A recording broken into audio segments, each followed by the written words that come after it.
Assalamualaikum warahmatullahi wabarakatuh. Perkenalkan, nama saya Arlinda. Saya di sini akan membahas mengenai metodologi studi Islam tentang tokoh Fakhr al-Din al-Razi. Baik, selanjutnya saya akan memperlihatkan profil tokoh dari Fakhr al-Din al-Razi. Teman-teman bisa lihat sebagai berikut. Dan selanjutnya riwayat pendidikan. Jadi riwayat pendidikan dari tokoh tersebut, yang pertama pendidikan awal dari ayahnya, seorang ulama mazhab Syafi'i, kemudian studi lebih lanjut di bidang teologi, filsafat, kedokteran, dan ilmu alam, guru-guru terkenal, Majh al-Din al-Jili dan al-Kamal al-Sam'ani, pengaruh kuat dari al-Ghazali dan filsafat Yunani, kemudian karya-karya dan pemikiran. Baik, yang selanjutnya itu karya-karya. Yang pertama, karya tafsir. Mafatih al-Ghaib Tafsir al-Kabir, salah satu karya monumental dalam tafsir Al-Quran. Dan yang kedua, karya filsafat. Al-Mabahith al-Masrikiyah al-Mulaqas fi al-Hikmah. Dan yang ketiga, karya kalam. Asas al-Taqdis. Dan yang terakhir, karya ilmu alam. Karya-karyanya juga membahas kedokteran, astronomi, dan ilmu alam. Selanjutnya, pemikiran Fakhr al-Din al-Razi. Yang pertama, pemikiran teologi ilmu kalam, menekankan pentingnya akal dalam memahami syariat. Dan yang kedua, pemikiran filsafat, banyak menggunakan metode logika Aristotelian untuk memahami agama. Dan yang terakhir, pemikiran tafsir, metode tafsir yang menggabungkan nalar rasional dan dalil naqli. Dan selanjutnya, kontribusi pada dunia Islam saat ini. Kontribusi pada dunia Islam saat ini. Yang pertama, pengaruh tafsir. Karya ini juga menginspirasi banyak tafsir kontemporer yang mencoba mengintegrasikan ilmu pengetahuan modern dengan pemahaman agama. Yang kedua, pendekatan rasional. Pemikiran al-Razi menjadi inspirasi bagi pendekatan-pendekatan studi Islam modern, terutama yang berusaha menjembatani wahyu dengan penalaran ilmiah.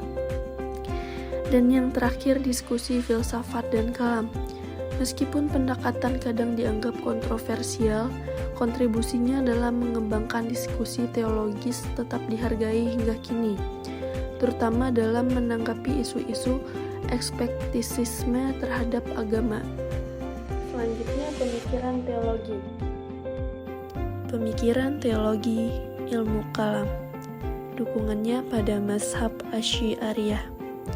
Al-Razi adalah penganut mazhab Asy'ariyah yang menyeimbangkan penggunaan akal dan dalil naqli wahyu.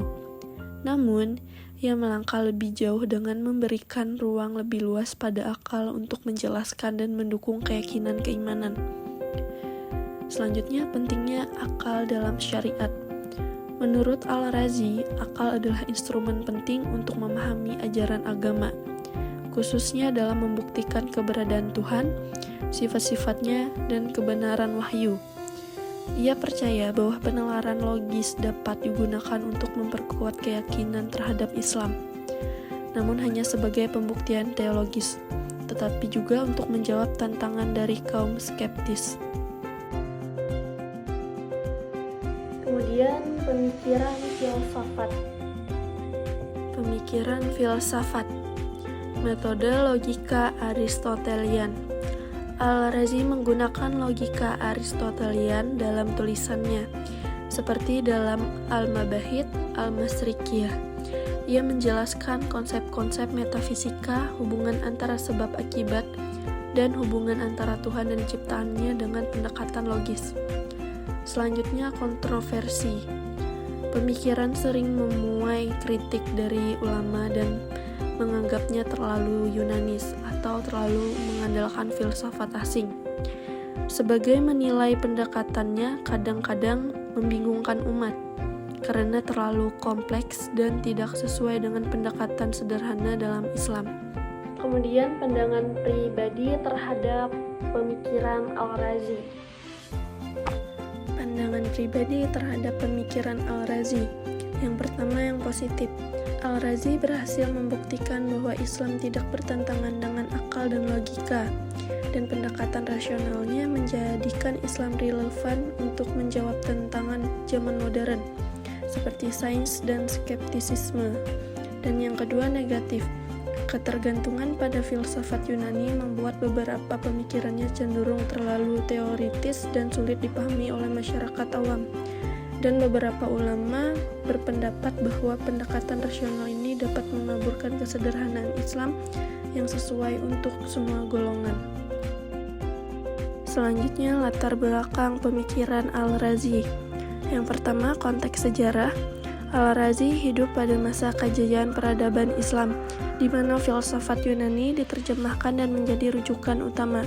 Dunia Islam saat itu sangat terbuka terhadap ilmu pengetahuan, filsafat, dan logika. Debat antara aliran pemikiran keagamaan dan skeptisisme juga mempengaruhi gagasannya. Kemudian pengaruh personal. Ia terinspirasi oleh Al-Ghazali, tetapi berbeda dalam pendekatan.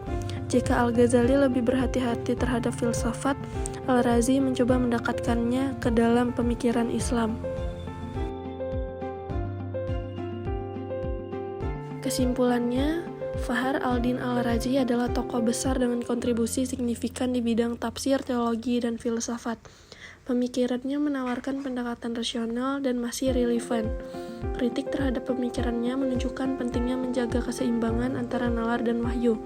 Kontribusinya terus hidup dalam dunia Islam modern melalui karya-karyanya. Kesimpulannya, Fahr al-Din Al-Razi adalah tokoh besar dengan kontribusi signifikan di bidang tafsir, teologi, dan filsafat. Pemikirannya menawarkan pendekatan rasional dan masih relevan.